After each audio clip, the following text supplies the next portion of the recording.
जय महाकाली, हर हर महादेव, जय गुरुदेव। साधकों, आप सभी का स्वागत है आपके अपने चैनल तंत्र सिद्ध संस्थान में। साधकों, आज हम आपके लिए बहुत ही अद्भुत साधना लेकर आए हैं और साधना ही नहीं, केवल हम उसका महात्म्य, परिचय और पूरा वर्णन करेंगे। अदृश्य सिद्धियों की प्राप्ति का रहस्य क्या है, सब बताएंगे आज हम। श्री विद्यापति सहाय जी ने इसको वर्णित किया था और तंत्रोक्त गणपति साधना के बारे में आज हम जिक्र करेंगे।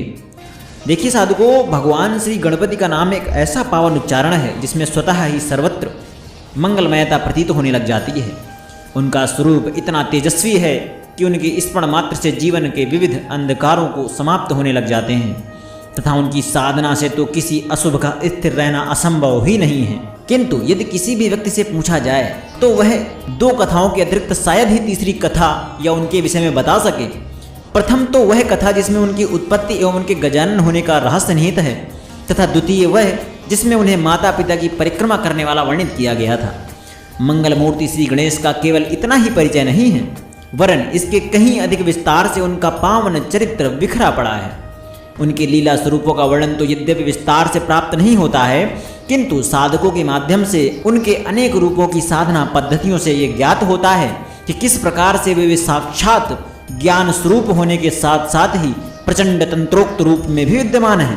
ब्रह्मा स्वरूप से सर्वथा शांत होने के साथ उनके भीतर जिस प्रकार का दावा नल छिपा है, उसका साक्षात तो केवल साधक की साधना के किसी चरण में ही साध सकता है।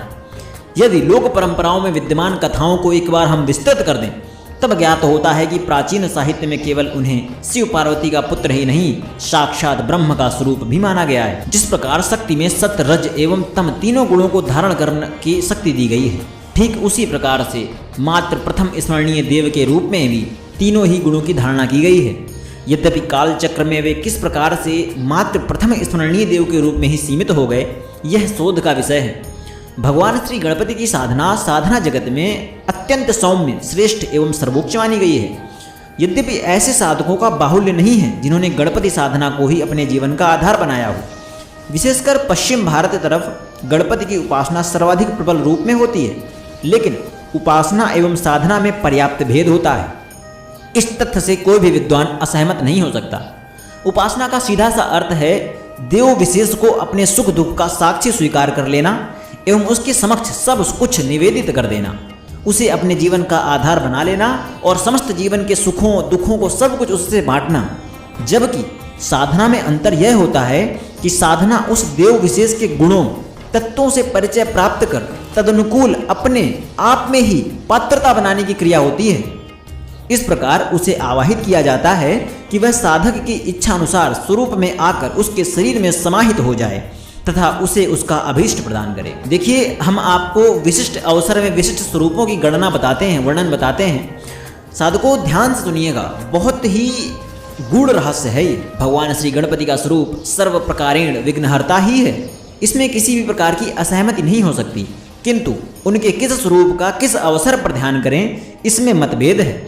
उदाहरण के लिए, उनके जिस स्वरूप का ध्यान विवाह आदि मंगल कार्यों में किया जाता है, कोई आवश्यक नहीं है कि उसी स्वरूप का ध्यान शत्रु संहार एवं अनिष्ट निवारण में भी किया जाए, क्योंकि विवाह आदि मंगल कार्यों में वे देवत्व की गरिमा में अपूरित स्वरूप में एक प्रकार से अत्यंत अहाद एवं अभिभावक के रूप में अभिभावों के भावों से भरे हुए उपस्थित होते हैं, जबकि शत्रु संहार में वे अत्यंत विकट एवं भयानक स्वरूप में प्रकट होते हैं। उच्च कोटि के गणपति साधक जानते हैं कि किस प्रकार से भगवान श्री गणपति का तांत्रोक्त एवं तीव्र स्वरूप भी होता है।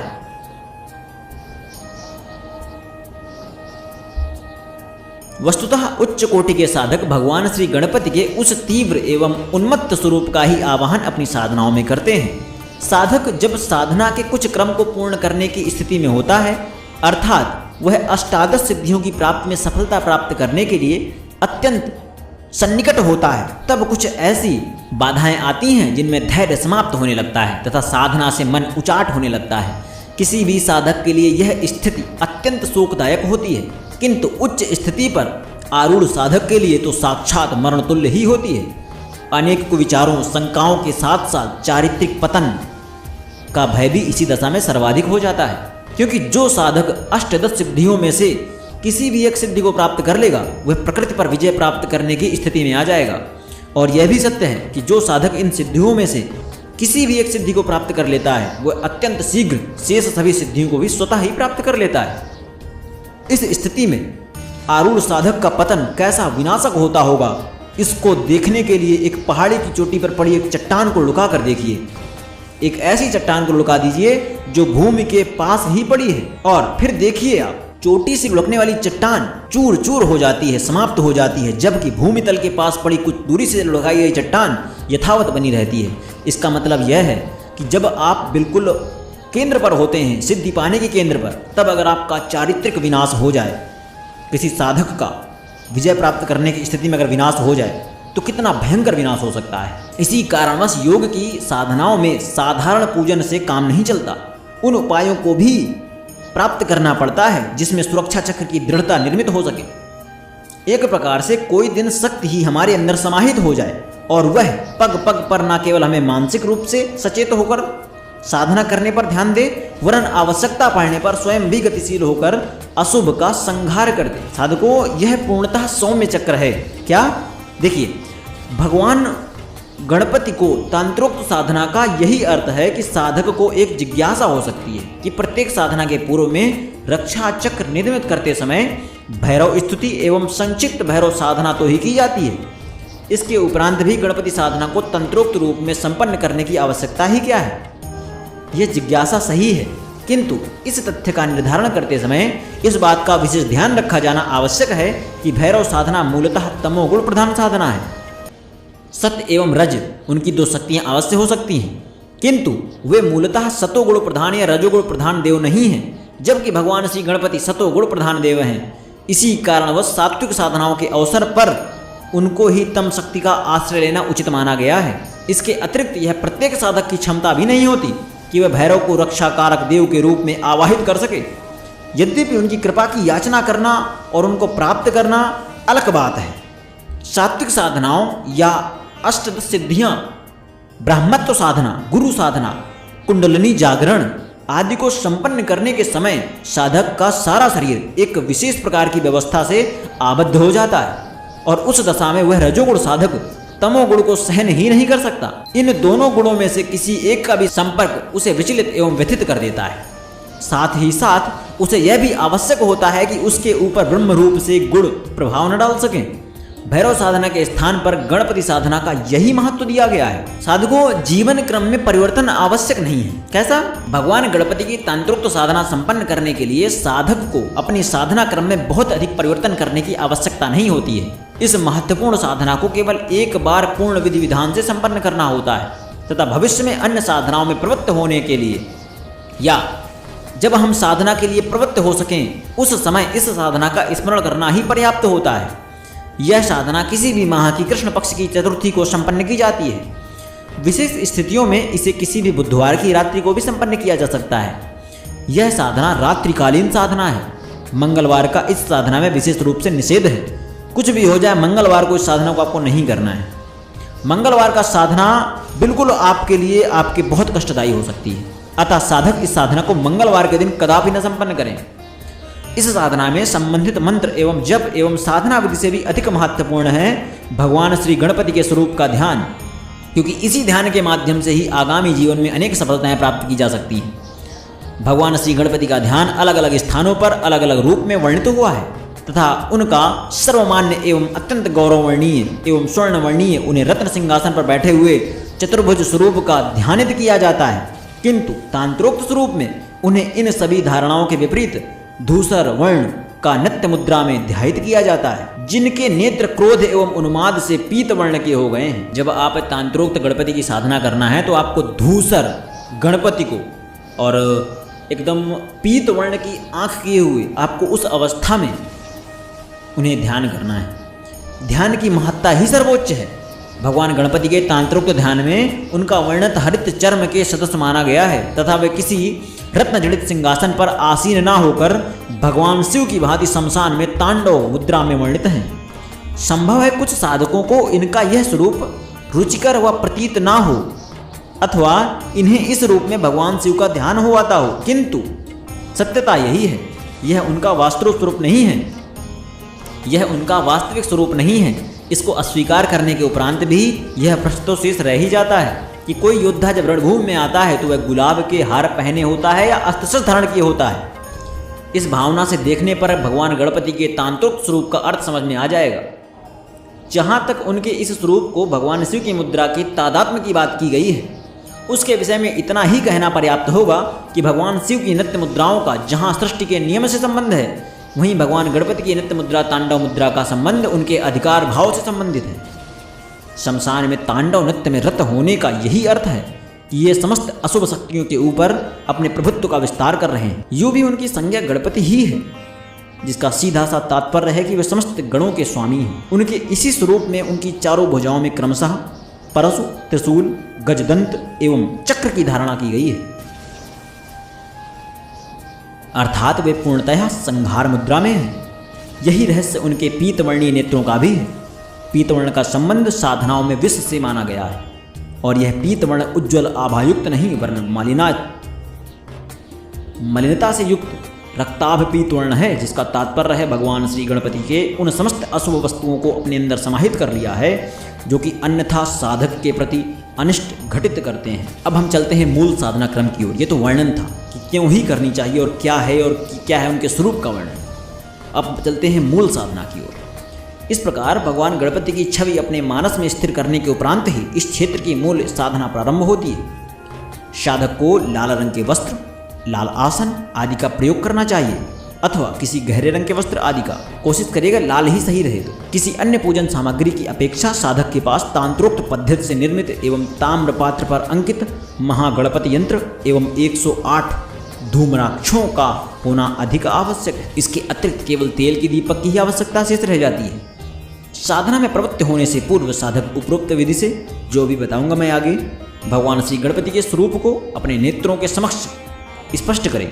जो मैंने आह्वान बताया अभी आपको, वही वर्ण को, उसी प्रकार की दशा को, उसी स्थिति को, उसी तांडव मुद्रा को आपको मन में धारण करना है, उनका आवाहन करना है। साधन में प्रवृत्त होने से पूर्व साधक उपरोक्त विधि से भगवान श्री गणपति के स्वरूप को अपने नेत्रों को के समक्ष स्पष्ट करें तथा इस कार्य में हड़बड़ी न करें। इसे शांत चित्त से भाव से संपन्न करें।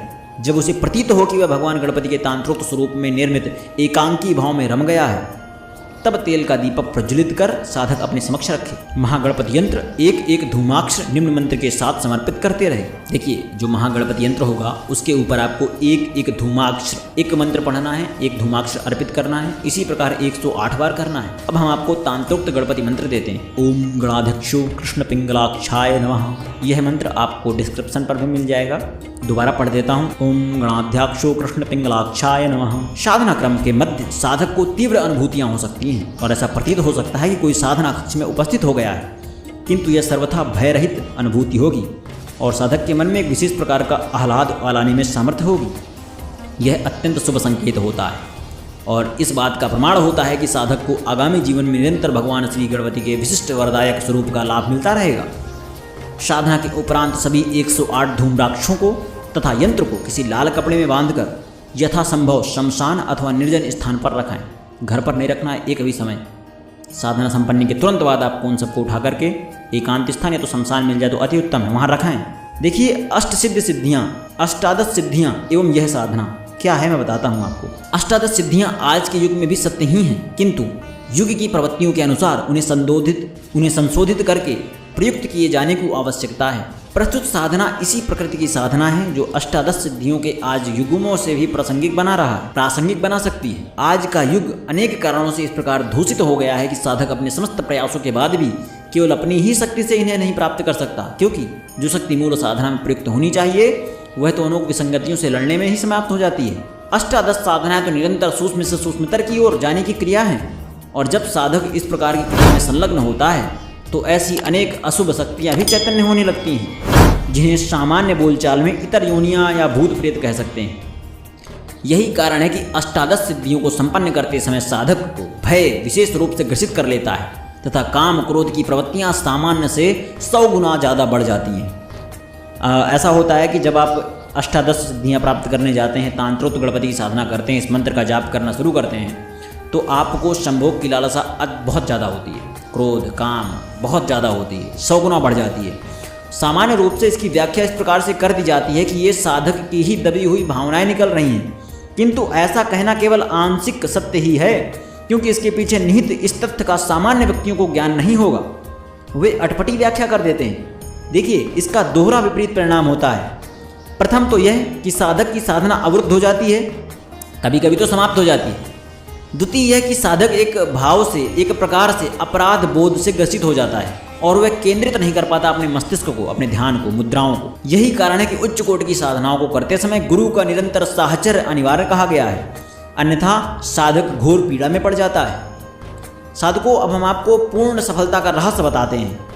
यह साधक को ज्ञान ही नहीं होता कि किस बाधा से किस प्रकार की मुक्ति पाई जाए, किंतु यदि उसने प्रस्तुत पद्धति से तंत्रोक्त गणपति साधना संपन्न कर रखी होती है तो वह अनुभव करता है कि बाधाएं जिस प्रकार से अचानक आ रही हैं उसी प्रकार से अचानक समाप्त भी होती जा रही हैं। साधक को ऐसा अनुभव करा के भगवान श्री गणपति के साथ साथ अपने गुरुदेव के प्रति भी मानसिक रूप से कृतज्ञ होना चाहिए कि उसे न केवल जीवन की श्रेष्ठतम साधनाएं मिली, वरन उनकी सहयोगी साधनाएं भी मिल सकी, जिनसे वह समाज में श्रेष्ठ व्यक्तित्व बनाने में सक्षम हो सकेगा। साधकों, आप सभी को यह जो पावन आज मैंने एक साधना दी है तंत्रोक्त गणपति मंत्र के साथ में, और इसको आप बहुत ही अच्छे से करिए, बिना भय के करिए, सकारात्मकता बरतते हुए करिए। गुरु का सहयोग मिल जाए तो अति उत्तम है, जिससे आपका पतन की जो प्रवृत्ति होती है वह जीरो हो जाती है, आवृत्ति जो होती है जीरो हो जाती है। आशा करता हूँ कि आपको सब कुछ इस पर समझ में आ गया होगा। गुरुदेव से यह विनती करता हूँ कि जो भी इस साधना को करे उसको शीघ्र गणपति अपनी साधना प्रदान करें। इसी कामना के साथ आप सभी से विदा मांगता हूँ। मुझे आज्ञा दीजिए। जय महाकाली, हर हर महादेव, जय गुरुदेव।